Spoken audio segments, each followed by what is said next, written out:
Estão visualizando? Está tudo ok? Valentina, pode confirmar aí, por favor? Está. Obrigado, gente. Obrigado. Então, assim, vou começar. A ideia inicial é que a gente faça uma pequena apresentação do que a gente vem trabalhando dentro da área de energias renováveis e recursos energéticos distribuídos. Tomei a liberdade de alterar de geração distribuída para recursos energéticos distribuídos, porque hoje já é uma realidade, né? Não tanto em termos de aplicação, mas no ramo de pesquisa, se falar em armazenamento de energia. E dentro dos recursos energéticos distribuídos está contida a parte de armazenamento de energia. Certo? Então, a gente vai fazer uma pequena apresentação do que a gente vem trabalhando, os professores aqui que fazem parte, né? Professores Waldo, Jorge, Gustavo e Valber, do que a gente vem trabalhando dentro dessa temática e qual é a nossa experiência e formação, tá bom? Então, dando início aqui, só para a gente ter um organograma de como será a nossa apresentação. A gente vai fazer uma apresentação pessoal, uma apresentação dos grupos de pesquisa e uma apresentação breve não com a intenção de esgotar, mas com uma intenção básica de a gente poder demonstrar o que tem sendo feito, o que a gente está fazendo em termos de pesquisa dentro dessas temáticas. E, por fim, né, após as 3 horas, a gente tem um professor convidado aí da Universidade Federal do Rio de Janeiro, o professor Diego Cunha Malagueta, que vai fazer um seminário para a gente sobre a parte de energia heliotérmica, ok? Falando um pouquinho da área que me compete, né, a mim e o professor Jorge, que é o grupo de pesquisa em energia e sustentabilidade energética, né? Então, o que a gente tem aqui? Primeiro, vou iniciar fazendo uma breve apresentação de mim, eu acho que muitos já conhecem, mas sempre é bom a gente, antes que a gente for começar a falar, a gente poder se organizar e ter uma noção. Então, dentro da minha formação, eu segui toda a escadinha, né? Eu fiz curso técnico de eletrônica e depois graduação em engenharia elétrica, né? Minha ênfase na minha graduação é em instrumentação eletrônica, tá? Aí eu fiz MBA em gestão empresarial, mestrado em engenharia elétrica e o meu doutorado em engenharia de minas, materiais e metalurgia. Por que eu fui para Minas, Materiais e Metalurgia? Porque lá na URGS, no Rio Grande do Sul, e na região sul onde eu morava, do Brasil, que tem que lembrar do Brasil, a parte de energias ou é no programa da mecânica, né, especificamente, ou nesse programa que eu participei. Então, por uma questão de locomoção, visto que eu já morava em Santa Catarina, eu acabei optando por esse programa que fica lá no Campus do Vale, né? Para quem conhece um pouco da URGS, sabe que a URGS não fica centralizada. Enfim, na questão de professor e docência, eu já trabalho há mais de 10 anos, né, com ensino superior. Trabalhei também um pouco antes com o Senai, dei aula no Senai, Escola Municipal, tudo de ensino tecnológico, né, curso técnico de eletrotécnica, eletromecânica e eletrônica. E também tive uma vivência de alguns anos na parte de experiência profissional na indústria, né? Alguns exemplos, assim, que tive de experiência, porque quando a gente começa a trabalhar, a gente se forma, a gente tem muitos anseios de conhecer, né? Eu trabalhei em laboratório de certificação, na parte de compatibilidade eletromagnética, descargas eletromagnéticas, perdão. E também trabalhei em laboratório de ensaios em alta tensão na Areva, depois na Alstom, que trocou o nome, que é a parte de ensaio em transformadores de alta potência, né? Exemplo, essa linha aí de alta tensão que teve aqui de Furnas para São Paulo, onde tem os tráfegos de 765 kV, eu participei dos ensaios de homologação desses transformadores ali, aqueles monofásicos que montam o banco. E hoje, dentro da área que a gente atua aqui do programa, eu me vejo, né, dessa forma dentro da área, né, que trabalhando com a questão de captação de energias residuais, que é o chamado Energy Harvesting, energias renováveis, né, na parte muito mais em termos de tecnologia e aplicação, e, obviamente, a parte da qualidade de energia e eficiência que envolve esse conjunto das duas coisas. Porque esses 3 itens eles acabam se correlacionando e trabalhando, né, de uma forma integrada, é a minha forma de chegar. Jorge? Não sei, Jorge? Não, eu estou escutando. Se apresente, Jorge. É que eu não estou conseguindo ver a sua tela compartilhada, mas tudo bem, eu vou apresentar. É o teu slide de apresentação pessoal, aquele da tua formação, etc. Aí tá. Então tá. Partindo das formações, né? Já começando seguindo a mesma linha que o professor Oswaldo, formado em engenharia eletromecânica. Tenho outra formação em engenharia elétrica não finalizada, ou seja, aí eu tenho, teoricamente, 10 anos para finalizar, tenho ainda 2 anos para correr atrás disso, mas já adianto que eu não vou correr atrás.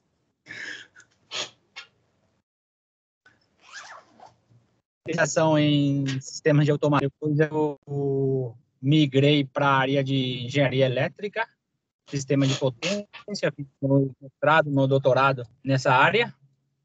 O mestrado foi na área de sistema de proteção, basicamente de subestação até o consumidor, subestação para baixo, né? Doutorado, sim, já foi um pouco mais amplo. Eu tentei propor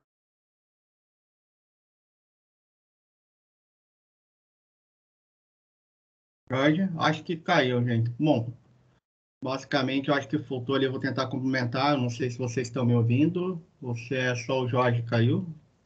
Se alguém... Eu escuto você, Oswaldo. Então, só para finalizar aqui, o professor Jorge, ele tem uma linha de pesquisa muito mais voltada à questão de sistemas elétricos de potência, né? Toda a questão de impacto, proteção, né? E modelagem nesse sentido, tá? E também, obviamente, quando a gente fala em sistema, a parte da análise dela, né? Com a questão das inclusões das energias renováveis, tanto de forma centralizada como distribuída de pequeno e grande porte. Jorge, depois, a hora que você conseguir aí retomar, a gente só dá um toque e aí você dá uma continuidade, só para a gente dar uma seguida. Alô? A questão... Oi. Jorge, Tá? sim, agora sim. Eu terminei a sua apresentação ali para dar seguimento. Não, eu escutei tudo que você falou. Aí por isso que eu falei, eu achei que a gente estava interagindo, não que eu tinha caído. Mas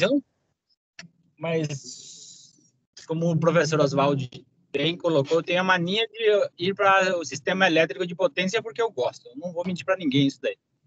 Tenho outras formações também, tenho uma especialização e uns anos de experiência aí na área de petróleo e gás, especificamente em perfuração de poços de petróleo de água profunda. Isso aí eu fiz em paralelo com o meu doutorado. Eu estava fazendo doutorado e estava trabalhando embarcado. Ganhei uma especialização nessas áreas. Tenho a intenção de pesquisar a parte elétrica dos sistemas offshore. Ainda não comecei. Só preciso, digamos assim, de um aluno que tenha o mesmo interesse e a gente começa. Vamos lá. Tenho experiência em docência, eu acho que eu coloquei 7 anos, que vai fazer agora em agosto, dia 26. Tenho 1 ano de tecnólogo também. Tenho formação em técnico em eletricidade também. Isso aí já fiz quando eu era mais novinho, digamos assim. Tenho experiência profissional na área de sistema elétrico de potência de 2 anos. Na parte de petróleo de 30 meses. Eu não sei se eu coloquei 2 anos ou 6.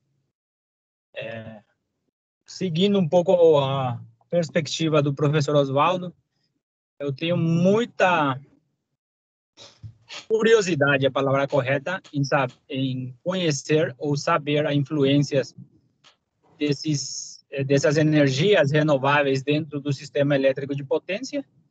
E eu estou procurando de migrar para essa área, ir mais para essa área.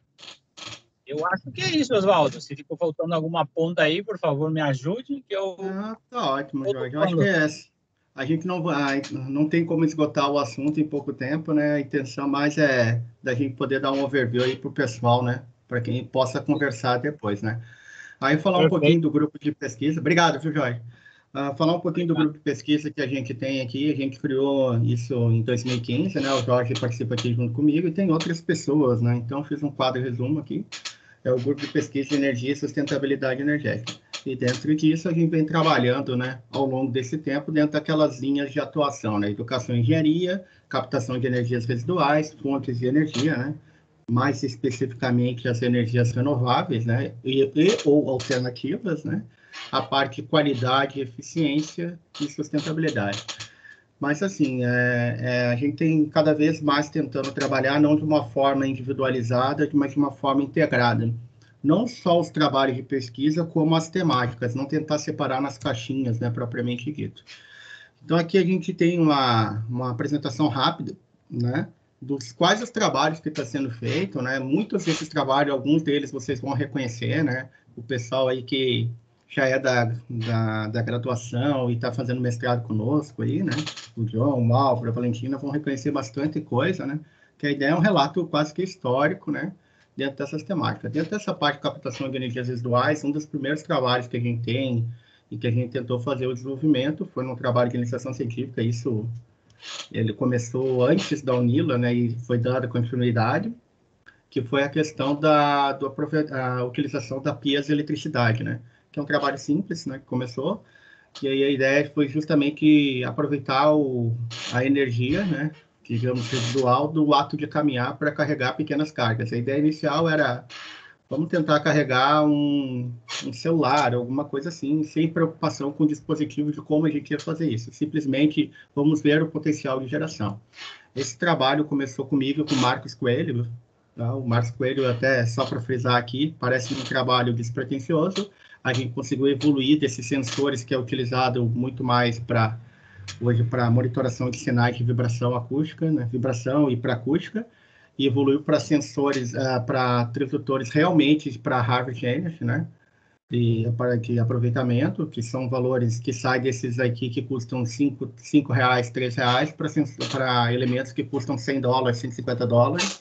E ele fez um sistema no mestrado, e depois agora culminando no doutorado dele, que ele já está se formando, quer dizer, já se formou, perdão, num sistema para rodovia, e foi colocado para validação no pedágio numa rodovia no Rio Grande do Sul, tá? E ele se formou nessa parte aí, nesse trabalho, utilizando essa questão. Aqui também a gente, nesse sentido de aproveitar energias residuais, é verdade, quando a gente fala em energias residuais, a gente está falando de perda de processo sem interferência, né? No processo, e isso significa dizer o quê? Então a gente vai fazer o processo ter perdas para poder aproveitar? Não. A gente vai trabalhar com processo de eficiência, né, e de melhoria contínua do processo, né, com a geração, e chega no final disso, depois de otimizar tudo, ainda assim a gente vai ter perdas. Então, a partir daí, a gente trabalha com esse conceito, né, de reaproveitamento das perdas, e o principal conceito dele ele não pode interferir no processo principal. Ou seja, ele não pode interferir no rendimento do processo, né? E simplesmente captar, ou coletar, ou aproveitar as perdas. Então, aqui é um protótipo que foi feito para a utilização da termoeletricidade, ou seja, o calor residual, transformar ele em energia elétrica, né? Isso é utilizado através do efeito Seebeck. Tá?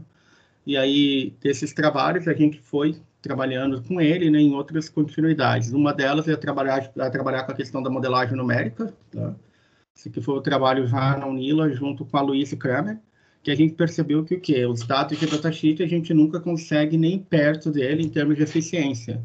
Então, isso se deve a muitas questões de lacunas, né, e interferências nesse processo da transferência entre a face quente, né, e o contato especificamente do módulo.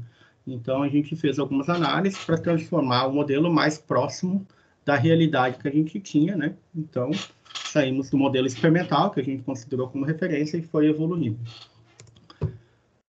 Então, aqui tem alguns modelos, né? A gente teve algumas configurações, alguns ajustes que vai sendo realizado. E aí, a partir desses modelos, a gente também tem trabalhado com a ideia de tentar aproveitar em alguns dimensionamentos. Esse daqui, a base foi do trabalho do Maran, acho que vocês conhecem, alguns de vocês. E a ideia aqui não foi desenvolver um gerador otimizado, e sim um gerador customizado. A ideia principal era criar um módulo unitário, né? Uma unidade base, tá? De um módulo, um conjunto onde você pudesse, conforme a sua área e o local de operação, você customizar, colocando vários em paralelo. Traçando um exemplo como se fosse fotovoltaico, seria o equivalente a um módulo do fotovoltaico, né? E conforme a tua área e a disposição, tu pegaria aquele conjunto e ia fazendo a interligação para ter um melhor aproveitamento de área, ou chegar na potência que é necessária. Então, por isso que foi frisado ali os 24 e 120. Na verdade, foi feita o dimensionamento de uma unidade básica.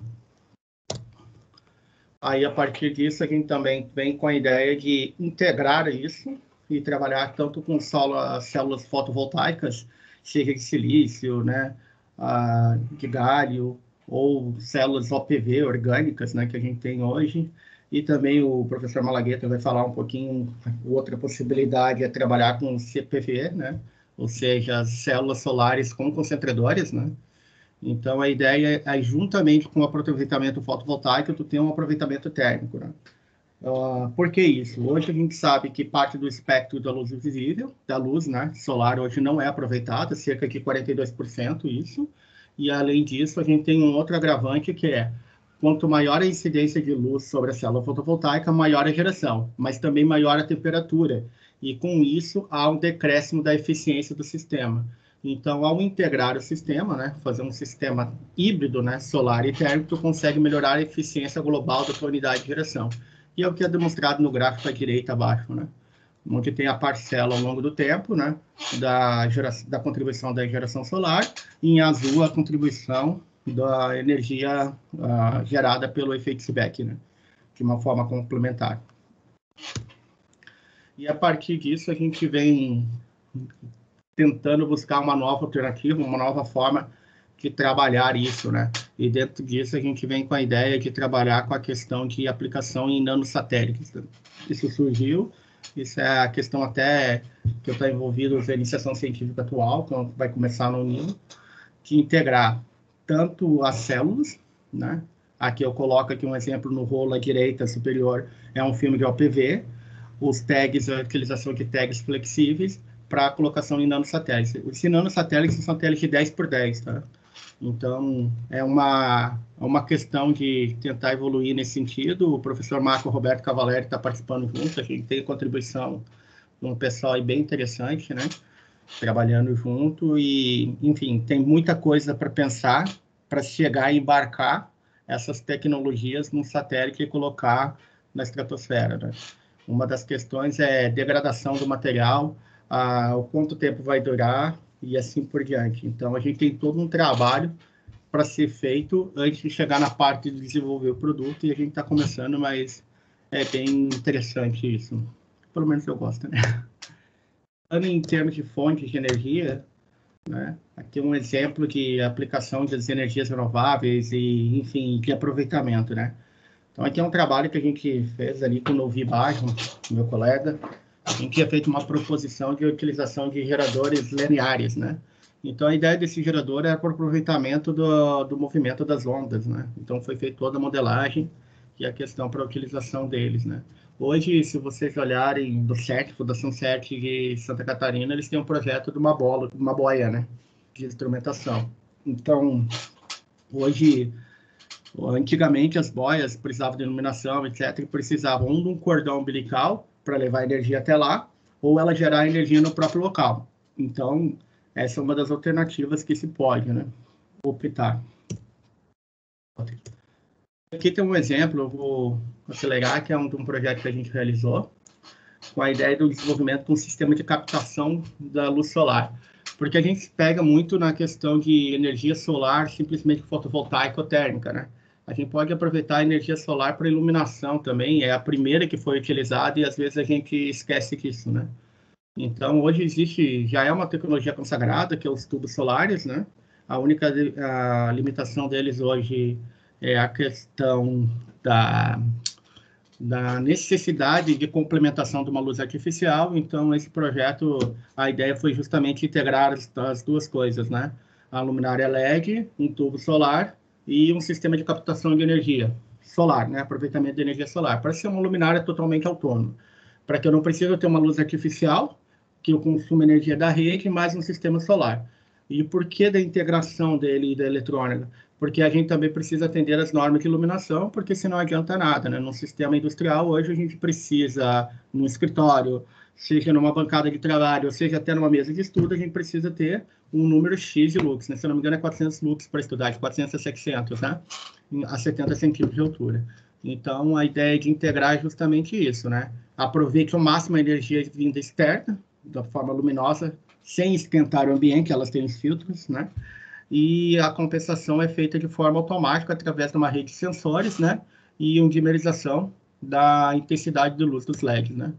Então, aqui está o exemplo que isso foi feito, né? O da direita é o que nós produzimos, o da esquerda é o padrão de fábrica, que não tinha o controle, e ali o set dos Fluxims que foi montado, que dá para ver na mesa, né? Foi em 2017 isso. Aqui tem alguns resultados, né, de como ficou, e ali tem uma foto visual para a gente ver que fica exatamente igual a uma luminária, não muda nada, né? Parece uma luminária de baixo padrão, né? Aqui a gente tem o trabalho até do nosso amigo Marco Aurélio, que está aqui assistindo, né? Que é a apresentação, que é o desenvolvimento de uma ferramenta para avaliação de potencial energético e cursos d'água, né? Isso aí eu acho que um sonho do capitão desde a época da graduação, e a gente está tentando materializar ele através do mestrado dele, depois da continuidade, né, capitão?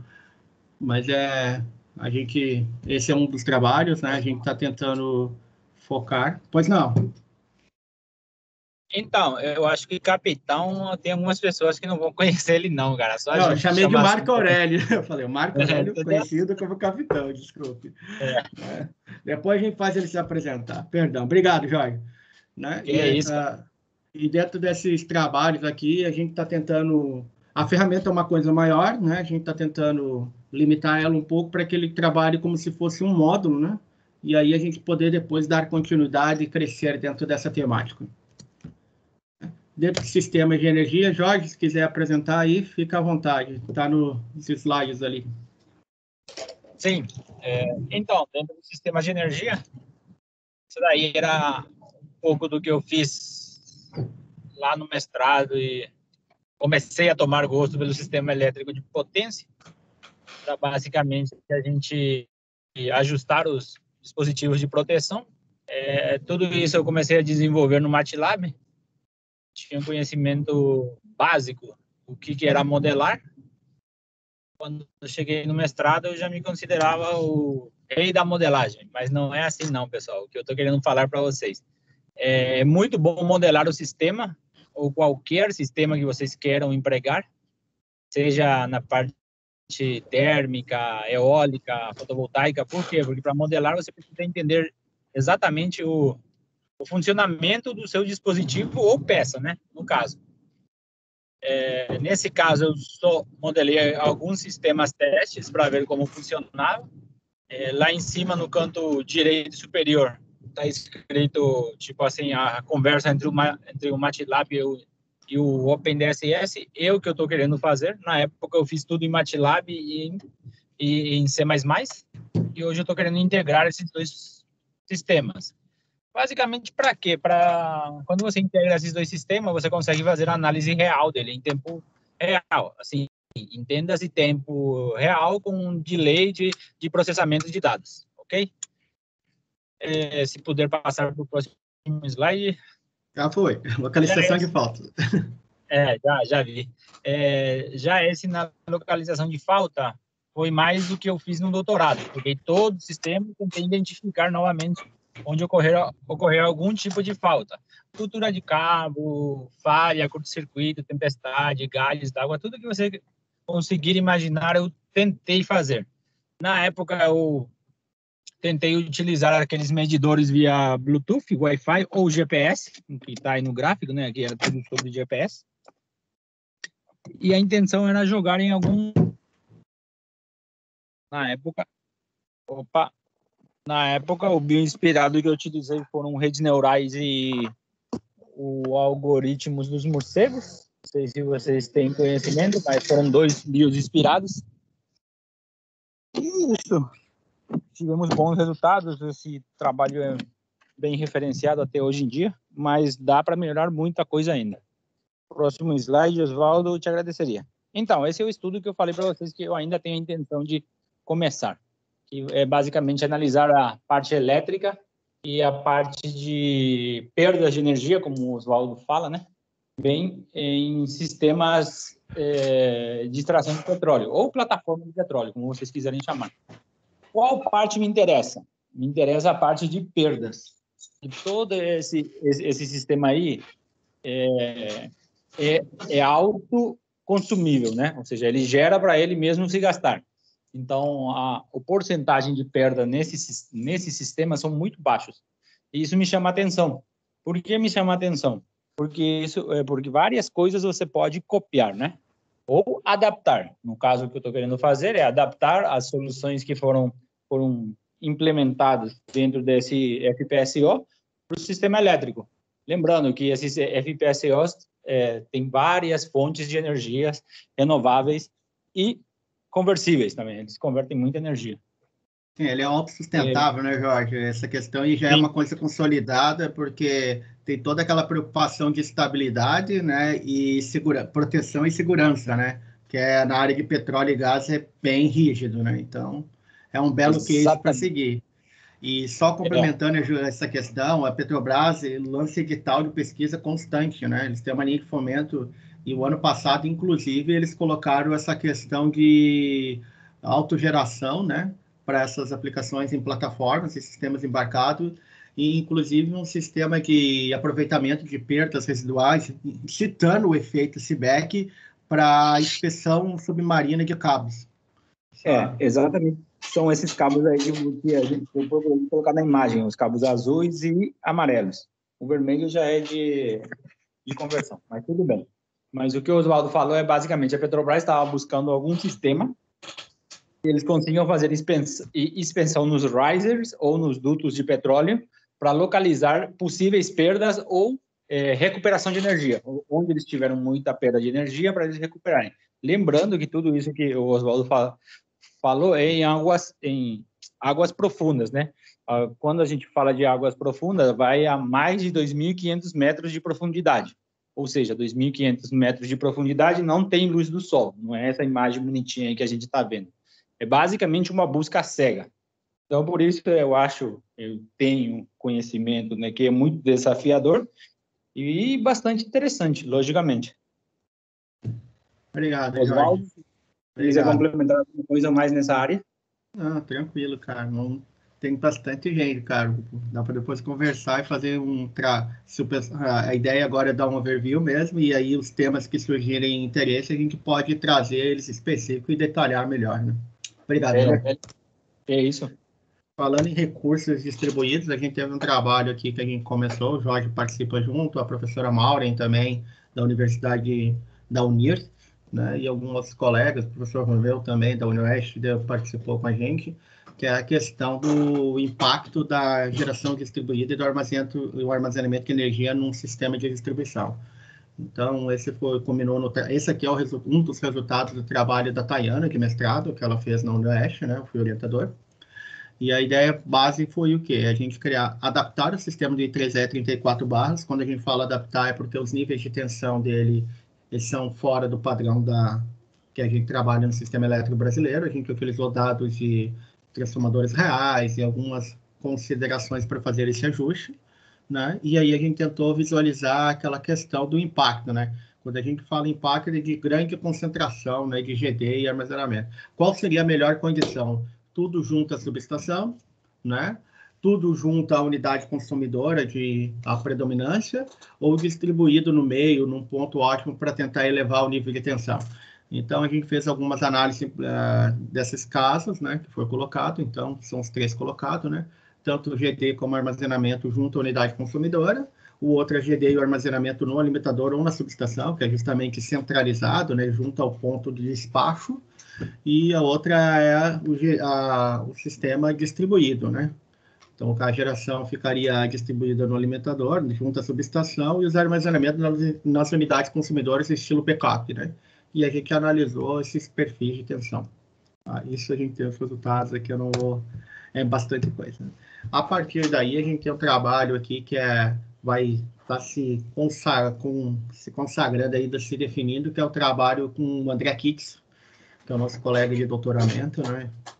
Então, a gente está trabalhando com a ideia de gerenciamento ótimo de energia, né? Então, a gente vai chegar a um ponto ótimo de operação disso, né? E também a questão de comercialização dessa energia entre os agentes, né? Então, a ideia principal daqui, que combina, vai no mesmo segmento daquele trabalho, é uma continuidade, só que a gente trabalha com a ideia e o conceito de virtual power plants, né?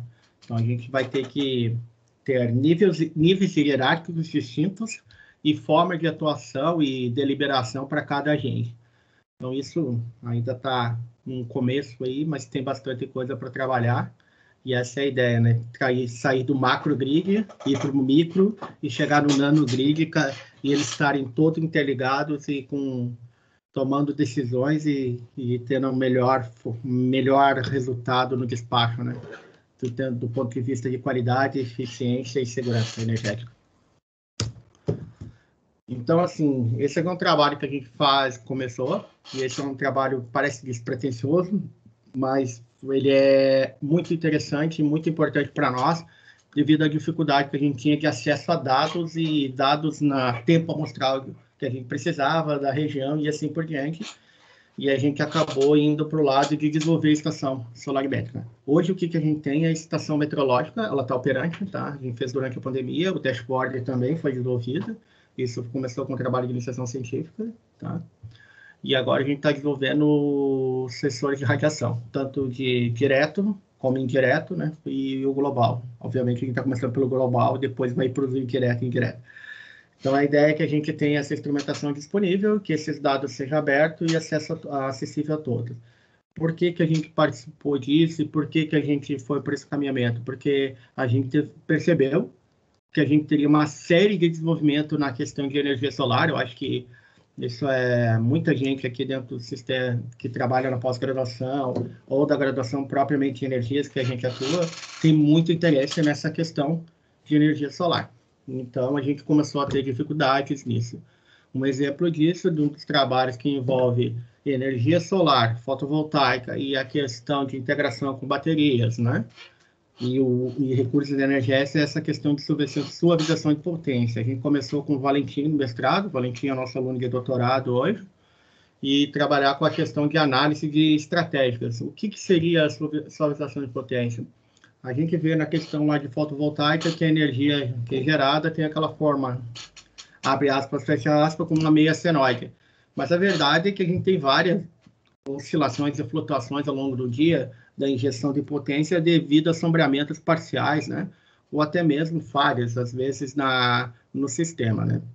Então, para que a gente tenha maior previsibilidade do despacho energético, foi a norma já, Chile existe, em outros países também já existe, um envelope, que seria uma envoltória dentro daquele semiarco lá, que poderia oscilar a potência. Então, em alguns lugares é 3%, alguns 5%, outros 6% é a variação máxima. Então, como a gente garantir, se tiver um sombreamento parcial, de não cair abaixo desses limites da norma?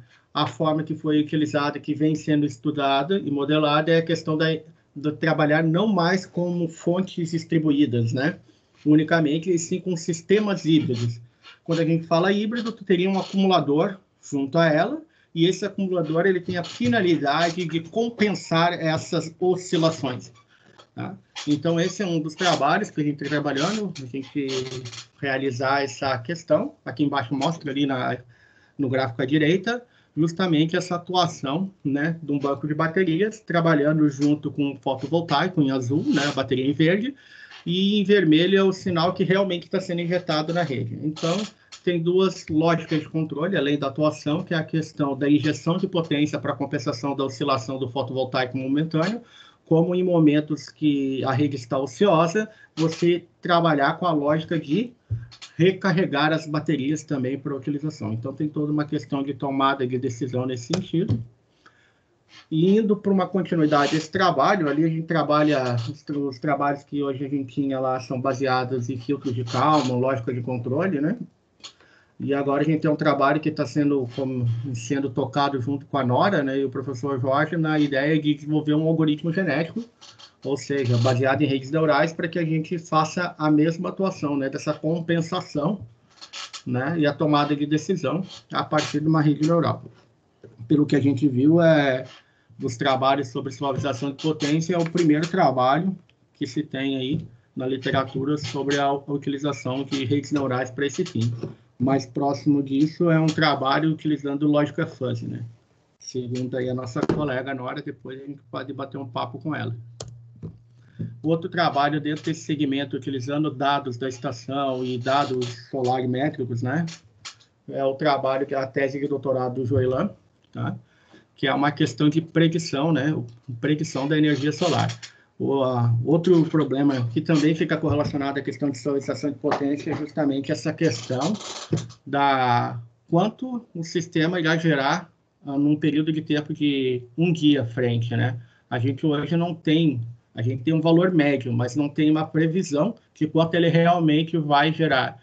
Se a gente for pensar em sistemas de grande porte, isso pode impactar até na estabilidade do sistema, né? Então, tu tem uma previsão de quanto ele vai gerar com uma margem de erro aí de 3% a 5%, isso, para quem está trabalhando no despacho, te dá uma possibilidade melhor de tomada de decisão, né? Para fazer essa complementação ou a suavização através de outras fontes, injeção de outras fontes, né? Como uma inclusão de uma fonte base para fazer essa complementariedade. Então, esse trabalho aí do Juliano, ele está trabalhando, ele vai trabalhar com um algoritmo híbrido, e o trabalho dele utiliza-se do movimento do movimento das nuvens para prever o sombreamento delas sobre a unidade de geração. Então, ali, as fotos ali demonstram justamente isso, que é a questão hoje dele fazer um mapeamento que ele está da imagem, né? E prever o comportamento dela e o deslocamento. Finalizando, só na parte aqui eu coloquei eficiência, sustentabilidade e armazenamento, os trabalhos que a gente tem. Esse aqui é o trabalho do Giovanni, foi logo que a gente começou, faz cerca de 4 anos, né?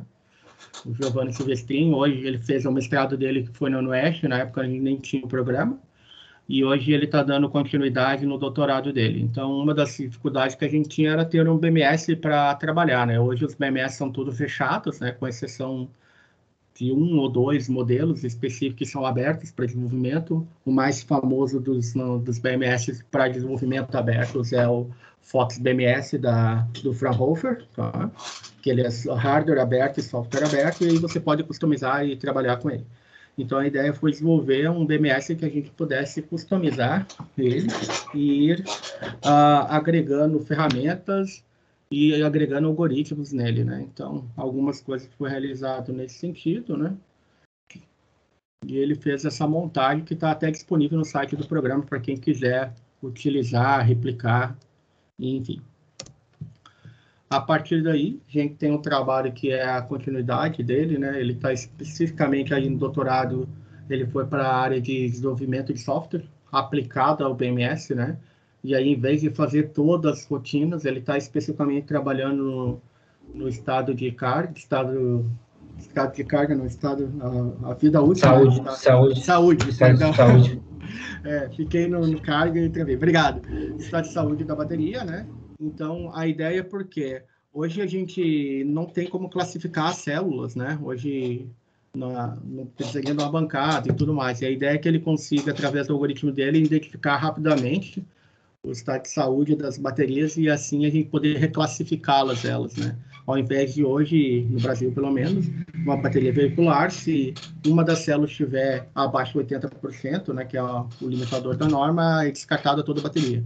E aí, então, tem muitas células que poderiam ser reaproveitadas tanto para uso veicular, ou caso não atenda a especificação, né, dependendo do estado de saúde, ela possa ser reutilizada para outras aplicações, né, dentro da área de mobilidade urbana, enfim, né, a ideia de reutilização do material. E aí, indo nessa mesmo segmento, pensando no sistema dele tão operante, vai chegar um momento que vai ter células que são descartadas, né? Esse é um trabalho que está começando, o orientador é o professor José Ricardo Salgado, o aluno que está tocando o doutorado é o Elton, e eu estou auxiliando eles, né? É a ideia já de reciclagem. Chegou um momento que a célula vai ter a sua vida útil finalizada, e aí a gente precisa fazer um descarte disso, né? Então, a gente está trabalhando com a ideia de reciclagem delas, né? E aí o processo que provavelmente o Elton vai trabalhar é um processo de hidrometalurgia para reaproveitamento e separação dos materiais nobres, né? Para serem reutilizados. Então, e aí ele listou alguns, né? Manganês, cobre, níquel, lítio e assim por diante. Tá? E consegue uma alta eficiência esses processos, né? Aí depois, obviamente, com a continuidade disso, uma vez tendo separado os materiais e tendo seus graus de pureza devidamente caracterizados, é trabalhar com a reutilização neles em outras aplicações. Né? E aqui, dando a ideia de já a utilização das células, isso aqui é uma ideia que eu tinha há muito tempo, né? Que é transformar a partir das células das baterias de veículo elétrico, que é o que tem maior hoje utilização, né? Fazer um reaproveitamento dela, uma reclassificação. A ideia é basicamente fazer a classificação das células, né? Utilizando, a partir dessa reclassificação, ver as células que atendem a especificação e, a partir daí, criar uma unidade residencial, né? Seria um banco de baterias, que seria fixo em termos de potência e customizado em termos de ampliação. Customizado não, você pode colocar em paralelo e aumentar, né? E não ser um banco customizado, que cada cliente tem que montar uma peça, né? Seria um banco lá padronizado de 1.2 kVA, 2.4 kVA, e se você precisa de maior potência, você vai colocando os mesmos bancos em paralelo. Como hoje é utilizado os sistemas fotovoltaicos, né? Baseados em microinversores. A ideia é a mesma, né? Só que, em vez de a gente ter uma célula fotovoltaica, a gente teria uma bateria. Então, aqui é um trabalho que a gente fez da questão de interrupção, na época bem inicial, de sensor autônomo para interligação com o sistema fotovoltaico e bateria, para tirar ele fora do sistema, né? Era uma bateria só de backup. E aí a gente tem o trabalho da questão que a gente está trabalhando com o Éder, né? Comecei na graduação com ele, na época eu nem trabalhava na Unil, nesse segmento de gestão energética e monitoração, né? No caso, no TCC dele foi voltado à gestão de perdas em sistemas de distribuição, e aqui a gente vocacionou mais o produto para a questão de eficiência energética e gestão energética na residência, né? Baixa tensão e tudo mais. Então, a gente tem 3 colunas. A coluna da direita é a ideia do produto final, onde vai ter um app, e o visual dessas placas aqui todas, isso é realmente deles, essas placas, é que ele seja incorporado dentro de uma caixa estilo disjuntor. Então, a ideia é que tu consiga colocar no quadro geral. Ele funciona, inclusive, como disjuntor, mas a gente não quer... Ele tem uma chave eletrônica, né? A partir de um relé de estado sólido, para abrir e fechar, mas a gente não vai tirar a proteção por uma questão de, enfim, normativo e atendimento. Mas tu consegue, literalmente, se você quiser tirar o disjuntor e colocar ele no lugar, e ele te dá toda a monitoração de potência, tensão, corrente e frequência, tá? Com um período de integração inferior a 1 segundo, né? Então, isso que permite uma série de estudos, né? Até algumas teses, provavelmente uma tese de doutorado, acabam utilizando ele aqui, nossa, para poder fazer a aquisição desses dados, para poder, a posteriori, trabalhar com algoritmo de detecção, a partir da assinatura de corrente, de qual equipamento está conectado na rede, né?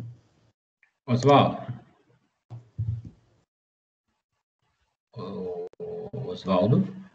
Pode falar, Jorge, estou te ouvindo. Então, é só mais para puxar a tua língua. Você poderia falar de onde foram feitos os testes referentes a esse PID? Esse mesmo que está no slide. Porque eu já conheço ele, né? Mas gostaria que os alunos conhecessem que foram, sim, dados reais, realizados. Exatamente. O TCC do Éder? Sim. Posso sim, não tem problema. Esse trabalho foi um trabalho de 3 anos e meio realizado na região sul de Santa Catarina, né, com o pessoal da Faculdade SACP, onde eu trabalhava lá, o Éder também é aluno de lá. Foi feito nessas 23 cooperativas, essas medições, os equipamentos são utilizados na rede elétrica. Esse equipamento que foi originalizado ali, ele participou do desenvolvimento, foi registrado a patente, ele é utilizado hoje nas campanhas de medição dessas concessionárias. A validação dele foi utilizado um padrão classe 02, tá? E o erro dele é em torno de 1 a 2%. Se o Éder estiver aí, eu estiver errado, por favor, me corrija no erro, mas é por aí, tá? E, enfim, esse equipamento aqui é uma evolução daquele, né? Daquele equipamento. Aquele equipamento ali também, perdão, era IP67, né? E esse aqui já é um equipamento indoor, né? Aquilo era outdoor, né? Para utilização, para ter uma ideia, ele é instalado em paralelo com um transformador, ou próximo à unidade do transformador de distribuição na rede elétrica, né? Pela concessionária. Esse já é uma utilização indoor, então ele não tem essa preocupação com o índice de proteção, e tem muito mais uma ideia que a gente possa utilizar ele para fins de pesquisa, monitoração, Na verdade, a aplicação dele é muito grande, né? A gente tem uma série de coisas e a gente está conversando um pouco a respeito. E esse equipamento ele tem uma vantagem em relação ao anterior, que é a questão de ser autocalibrado. Ou seja, tu não precisa calibrar ele, né? A unidade. O hardware dele já faz essa autocalibração e fica com esse índice de erro aí que eu falei, que ele pega a classe 2, né? De 2%. Ou seja, ele poderia ser utilizado como um padrão de medição dentro do sistema de distribuição. Respondido, Jorge? Respondido. Muito maneiro esse trabalho. Tem alguns outros trabalhos que a gente vem realizando, que a gente conseguiu fazer. No meio da pandemia, a gente tentou também dar uma auxiliada e tentar fazer alguns desenvolvimentos, né? Então, foram feitas máscaras através de processo de manufatura aditiva, com impressão 3D mais conhecida, né? E essas máscaras, elas são padrão N95, a gente não desenvolveu o filtro, a gente desenvolveu o adaptador, que permita que você utilize qualquer filtro hoje comercial, né? Que a ideia foi justamente naquele período que faltou máscara, né? que a cadeia de fornecimento não conseguiu atender a região, né? Em vários lugares do mundo, então a gente desenvolveu esses modelos, estão disponíveis lá. E aí, outra coisa que a gente desenvolveu também foi a questão que a gente começou a pensar na máscara que surgiu, né? Pô, tem uma máscara, ela pode usar, reutilizar, mas tu não pode só reutilizar, tu precisa higienizar, né? E como higienizar, como manter. E aí surgiu também a questão de uma torre de iluminação UV para fazer higienização de ambientes né? Então, essa é uma torre simples, daí é utilizada sistema de corte laser, né? As lâmpadas e canos de PVC, é de baixo custo. E aí o interessante que foi desenvolvido, né, o circuito de acionamento remoto, né, um circuito simples de temporização que tu utiliza um aplicativo, né, simples para te colocar o tempo e não ter exposição à radiação UV no ambiente. Então tu conseguiria botar a torre e fazer esse procedimento. Tá? Outra questão que a gente teve uma evolução dentro dessa questão, tivemos a felicidade de aprovar a edificação NZEB, aí a professora Kátia, a professora Gon e outros colegas aí que perdoem que eu não vou citar a lista, são muitos. A gente conseguiu participar do edital do Bracel e a gente teve a aprovação, né, que é a doação de um recurso de R$1 milhão, né, até R$1 milhão, a gente está bem próximo disso, para a construção de uma edificação padrão NZEB. Hoje o Procel não, a Eletrobras vai financiar 4 edificações, e a gente será uma das 4 que terá no Brasil, né? A ideia dela é divulgação científica, né? Para fomentar esse tipo de tecnologia, para tentar aumentar a capilaridade e utilização dentro do território nacional. A nossa edificação, só fazendo um jabá, puxando para o nosso lado aqui no momento, né? Além da questão de passive house, ela também incorpora a parte de tecnologia, né? Também dentro, que seria uma smart building, né? Para essa questão também de divulgação, que é o grande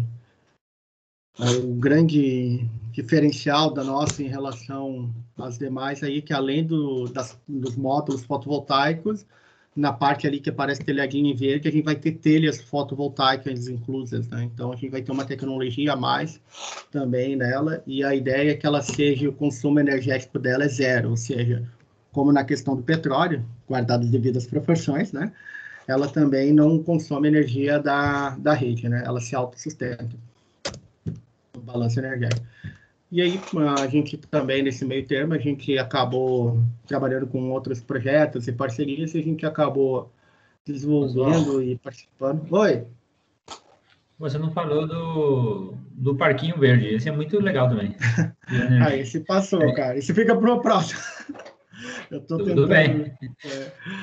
Aí aqui, o Parquinho Verde pode conversar, é bem legal, mas é muita coisa, cara.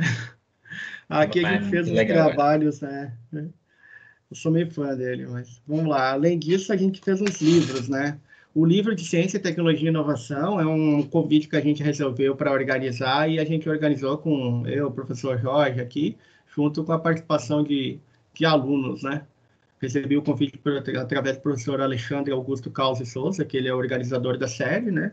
Para organizar uma série temática dentro da área interdisciplinar da Câmara 3. E aí eu convidei o professor Jorge e alguns alunos nossos próximos. E também o professor Joelan, que ele é Ele é um duplo, né? Ele é o nosso professor e o nosso aluno também, participou com a gente, né? E aí esse livro saiu agora recentemente, ele tem um conjunto aí de experiências e trabalhos, né, que está sendo realizado dentro dessa área aí, dentro da parte de engenharia, gestão, inovação e energias renováveis. E aí o livrinho à esquerda, que é a CRIA aí, que surgiu da ideia que a gente começou a tentar buscar a respeito sobre armazenamento de energia, e a gente percebe que tem bastante documentação, bastante trabalho internacional, e não tinha nada em português ou em espanhol, né? Então, partiu dessa ideia de vamos criar algo que possa ajudar também a divulgar as pessoas, a hora que a pessoa cair, se deparar com o assunto, ter um documento, ter um livro que ele possa ler para servir como base, né? Então, é muito gratificante o pessoal que teve acesso, o livro é gratuito, é só baixar, tem gostado bastante disso, né? Porque tem muita gente que desconhece a temática para esse uso, né, do sistema de armazenamento. Aqui dentro desse livro aí temos alguns alunos nossos, o Giovanni participou, o Valentim participou ativamente, e conta com a contribuição aí do pessoal do programa do PTI, né? PTI, E do Itai PTI também bateria. na participação, na construção desse livro. Foi bem legal. E aqui temos, eu vou generalizar, né? Só para a gente ter uma noção do que a gente tinha. Aqui é uma ideia bem do impacto da pandemia, do que a gente teve que fazer, da linha de trabalho que a gente vinha atuando, o volume de trabalho que a gente tinha de orientador, de alunos e pessoas, pesquisadores envolvidos. Perceba ali o asterisco no 2020, né? E aí a gente tem toda a questão de 2020/21. Que a gente tem ali em termos de resultado, muito na iniciação de novos trabalhos, né?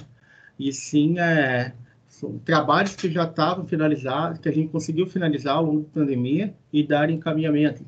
Mas percebam que a gente teve um decréscimo, um grande número de desistência de pessoas, né, devido a essa pandemia.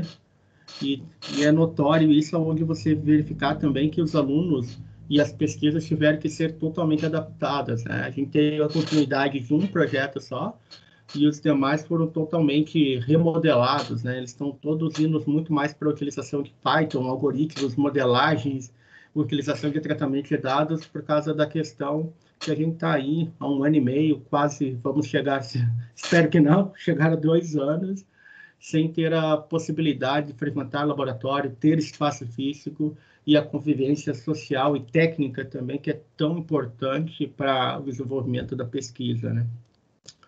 Então, eu gosto de deixar sempre registrado que ninguém faz nada sozinho. Aqui é o Oswaldo e o Jorge que está apresentando, mas os resultados aqui representam mais de 20 a 30 pessoas envolvidas, né, em momentos distintos e de instituições distintas. Então, acho sempre importante registrar esse agradecimento a todos aí. Então, gente, obrigado. Finalizo por aqui a minha pequena apresentação sobre os trabalhos e fico à disposição aí para a gente conversar um pouquinho.